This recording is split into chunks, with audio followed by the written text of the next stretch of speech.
السلام علیکم ورحمۃ اللہ تعالی برکاتہ۔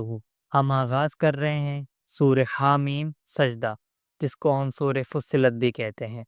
تمہارا معبود بس ایک ہی ہے، اسی کی طرف اپنا رخ رکھو اور اسی سے گناہوں کی معافی مانگو۔ شرک سے بہت دور رہو۔ جو لوگ شرک کرتے ہیں، زکوٰۃ نہیں دیتے اور آخرت کا انکار کرتے ہیں، ان کے لیے تباہی ہے۔ ایمان پر قائم رہو اور اچھے کام کرتے رہو۔ اللہ تمہیں ایسی نعمتوں سے نوازے گا جو کبھی ختم نہیں ہوگی۔ طاقت کے گھمنڈ میں آ کر اللہ کا انکار نہ کرو، وہ تو آسمانوں اور زمین کا بنانے والا ہے۔ عاد اور سمود کو اپنی طاقت کا گھمنڈ ہو گیا تھا۔ وہ بھول گئے کہ جس نے انہیں پیدا کیا ہے وہ ان سے زیادہ طاقت والا ہے۔ آخرکار اللہ کے عذاب نے ان سب کو مٹا دیا۔ صرف وہ لوگ بچے جو ایمان رکھتے تھے اور اللہ کی ناراضگی سے بچتے تھے۔ کچھ کرنے سے پہلے اس کا انجام ضرور سوچ لو۔ اس دن سے ڈرو جب تمہارے کان، تمہاری آنکھیں اور تمہاری کھالیں سب تمہارے کاموں کی گواہی دیں گی۔ آج تمہارے برے ساتھی تمہارے ہر کام کو خوشنما بنا کر دکھا رہے ہیں، ان سے دھوکہ نہ کھاؤ۔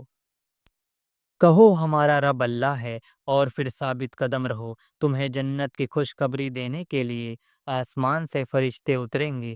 تم ہر غم اور ہر خوف سے محفوظ رہو گے۔ دنیا میں لوگ تمہارے دشمن ہو جائیں تو پھر پرواہ نہ کرو۔ فرشتے دنیا میں بھی تمہارے ساتھ ہیں اور آخرت میں بھی ساتھ رہیں گے۔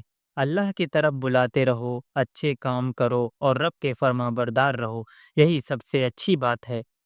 برائی کا علاج اچھائی سے کرو، اس طرح تم دشمنوں کے دل جیت لو گے۔ یہ بڑی بلندی کا مقام ہے، ہر کوئی یہاں تک نہیں پہنچ پاتا۔ اس مقام تک پہنچنے کا حوصلہ ہو تو صبر کا سہارا لو اور اللہ سے دعا کرو کہ وہ تمہارا نصیب بلند کرے۔ اگر شیطان تمہارے دل میں کوئی اکساہٹ پیدا کرے تو اللہ کی پناہ مانگو۔ شیطان کبھی نہیں چاہے گا کہ تم اس اونچے مقام تک پہنچو۔ سورج اور چاند معبود نہیں ہیں، یہ تو اللہ کی نشانیاں ہیں۔ سورج اور چاند کو سجدہ نہ کرو، بلکہ سورج اور چاند کو دیکھ کر ان کے خالق کی عظمت کو سمجھو۔ اللہ کو سجدہ کرو جو تمہارا بھی خالق ہے اور سورج چاند کا بھی خالق ہے۔ بندگی صرف اللہ کی کرو، اور اگر تم پر گھمنڈ سوار ہے تو اپنے نصیب کا ماتم کرو۔ جو لوگ اللہ کے پاس ہیں وہ تو صبح شام اس کی تسبیح کرتے ہیں اور ذرا بھی نہیں اکتاتے۔ یہ قرآن ایمان رکھنے والوں کے لیے ہدایت اور شفا ہے۔ اب جو اچھے کام کرے گا وہ اپنے لیے کرے گا، اور جو برے کام کرے گا اس کا نتیجہ خود بھگتے گا۔ اللہ اپنے بندوں پر ذرا بھی ظلم کرنے والا نہیں ہے۔